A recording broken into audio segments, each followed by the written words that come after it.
अस्सलामुअलैकुम। एक ख़ास वीडियो लेकर आया हूँ नज़्म की तारीफ मिसरों की तादाद के लिहाज से कि अगर उसमें 3 मिसरे हों तो क्या कहा जाएगा, 4 मिसरे की नज़्म को क्या कहा जाता है, 5 मिसरे की नज़्म को क्या कहा जाता है, 6 मिसरे की नज़्म क्या होती है, इसी तरह 10 मिसरों की नज़्म को क्या कहते हैं। तो चलिए हम वीडियो शुरू करते हैं।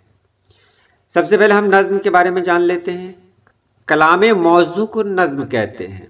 इसमें वज़न, नगमगी, तरन्नुम, मौसीक़ियत सब कुछ होता है, यानी कि एक ऐसा कलाम जिसको गाया जा सके। नज़्म बंद की शक्ल में भी होती है और शेर की शक्ल में भी होती है। आप एक बात याद रखेंगे कि शेर में 2 मिसरे होते हैं जो हम वज़न होते हैं, और बंद में मिसरे होते हैं, वो भी 2 मिसरा अगर कहीं हो तो उसको शेर कभी नहीं कहेंगे, उसे बंद ही कहेंगे। तो बंद की शक्लें होती हैं बहुत सारी।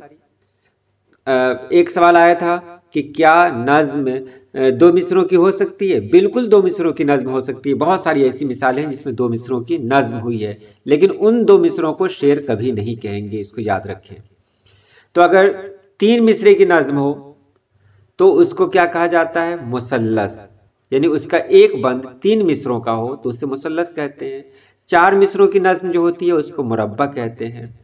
5 मिसरों की नज़्म याद रखेंगे, 5 मिसरों की जो नज़्म होती है उसको मुखम्मस कहते हैं, यानी वह नज़्म जिसका हर बंद 5 मिसरों वाला हो और हर बंद का 5वां मिसरा एक ही काफिया में नज़्म किया गया हो।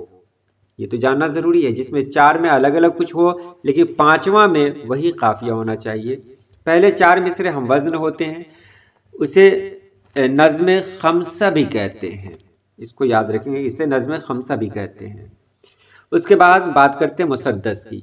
वह नज़्म जिसका हर बंद 6 मिसरों का हो, इसमें शुरू के 4 मिसरे एक ही काफिया के होते हों और आखिर के 2 मिसरे दूसरे काफिया के होते हों, इसको मुसद्दस कहते हैं। मुसद्दस हाली इसकी बेहतरीन मिसाल है। उसके बाद है मुसब्बा। वह नज़्म जिसका हर बंद 7 मिसरों का हो, यह नज़्म बहुत कम लिखी जाती है। मुसब्बा वह नज़्म जिसका हर बंद 7 मिसरों का हो। मुसम्मन कहते हैं वो नज़्म है जिसका हर बंद 8 मिसरों का हो। 8 मिसरों की नज़्म को मुसम्मन कहेंगे। उसके बाद 9 मिसरों की जो नज़्म होती है उसको कहते हैं मुत्तसा। 9 मिसरों की जो नज़्म होती है उसको मुत्तसा कहते हैं, और जो नज़्म 10 मिसरों की होती है उसको मोशिर कहते हैं। ये नज़्म के बारे में आज आपको बताया गया कि बंद के लिहाज से नज़्म के क्या क्या नाम हैं। तो आज के लिए इतना ही। इंशाल्लाह फिर मिलते हैं किसी नई वीडियो में। इजाज़त दीजिए। अल्लाह पाक आप सभी लोगों को खुश रखे, आबाद रखे। अल्लाह हाफिज़।